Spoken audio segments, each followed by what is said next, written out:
Piensa en el siguiente escenario. Abres tu WhatsApp, escribes un mensaje, lo envías y cuando lees lo que te contestaron, ¡oh sorpresa! En tu mensaje diste a entender totalmente lo contrario.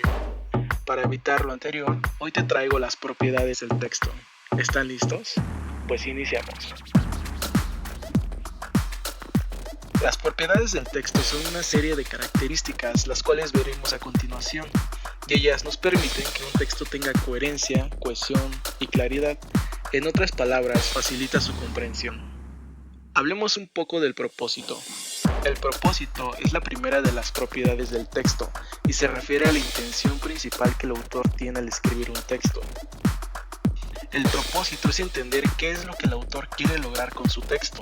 Informar, persuadir, entretener o explicar. Informar, persuadir, entretener o explicar.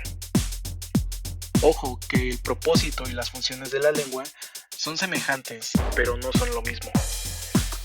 Por un lado, el propósito del texto es lo que el autor quiere lograr al escribir y para ello usará una o varias funciones de la lengua, dependiendo su objetivo. Es decir, entonces, que el propósito es entender qué es lo que el autor quiere lograr con su texto, mientras que las funciones de la lengua es preguntarse qué función le daré a la lengua para comunicar mejor mi mensaje. ¿Qué función le daré a la lengua para comunicar mejor mi mensaje? Ahora veamos un ejemplo. Si mi propósito es informar, entonces yo como autor usaré la función referencial. O si mi propósito es convencer a alguien de comprar un producto, entonces utilizaré principalmente la función apelativa. Pero si mi función es querer espantar a alguien con un texto, quizás la mejor estrategia es primero combinar hechos reales usando la función referencial y luego cambiar a la función apelativa para influir y convencerte de que las mentiras o exageraciones son creíbles, aumentando el impacto emocional. Esto también funciona con discursos políticos, tristemente. Ahora hablemos de la segunda propiedad del texto, la adecuación. La adecuación es hacia quién va dirigido el texto: niños, científicos, mujeres. Básicamente, la adecuación se refiere a cómo un texto se ajusta dependiendo del público al que va dirigido. En otras palabras, la adecuación es como contar un chiste. Lo puedes adecuar para niños, pero también le puedes poner groserías para adecuarlo hacia un público adulto. Por ejemplo, ¿te has fijado en cómo adecuas un saludo dependiendo con quién estás hablando? Va desde un buenos días, buenos y maravillosos días, que tranza, buenos independientes días, etc. La tercera propiedad del texto es la cabalidad. La cabalidad se refiere a que el texto no tenga lagunas. Sobre todo es que cuando leas algo no tengas la sensación de que al texto le falta algo. Es como cuando te comes un taquito y sientes que a la salsa le falta picor. Un ejemplo de falta de cabalidad es cuando un autor menciona un concepto complejo pero no lo explica.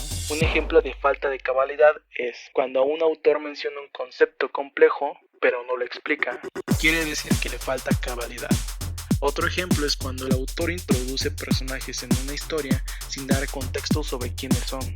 El lector se quedará con dudas. Como puedes ver, la cabalidad se asegura de que el lector pueda entender el texto en su totalidad, sin necesidad de buscar información adicional. Coherencia. La coherencia es la cuarta propiedad del texto y se refiere a la lógica entre dos ideas. Es decir, la coherencia se asegura de que las ideas estén organizadas de manera lógica y conectada. Un ejemplo de falta de coherencia sería si al leer una receta de comida, el autor empieza primero por el paso número 3 de la receta, luego por los ingredientes y al final por el primer y último paso. Igualmente, si durante el proceso el autor no usa las porciones y utensilios acordados. En resumen, la coherencia se asegura de que las ideas sigan un orden natural y en consecuencia facilita la comprensión del mensaje central de manera clara y sencilla. Organización textual. La quinta propiedad es la organización textual y se refiere a cómo se ordenan las secciones del texto, es decir, introducción, el desarrollo y la conclusión.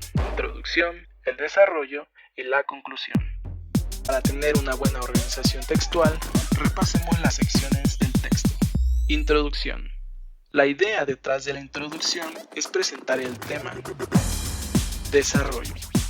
Aquí podemos agregar más de un párrafo dentro de los cuales hablaremos a fondo del tema de interés. Conclusión. Su objetivo es poder resumir los puntos clave que más nos hayan llamado la atención de todo el texto. Disposición espacial. Finalmente, la sexta propiedad del texto es la disposición espacial y se refiere a la organización visual de nuestro texto, es decir, a cómo están organizados los elementos en la página. Suele ser más notorio en textos donde se incluyen imágenes como folletos o en páginas web. La disposición espacial incluye distribución del texto, una buena organización de los títulos, los párrafos y las listas. Elementos visuales. Se refiere a cómo se acomodan las imágenes, las tablas, etc. Espacios en blanco. Cómo se colocan los márgenes y los espacios en blanco entre los párrafos. Tipografía y estilo.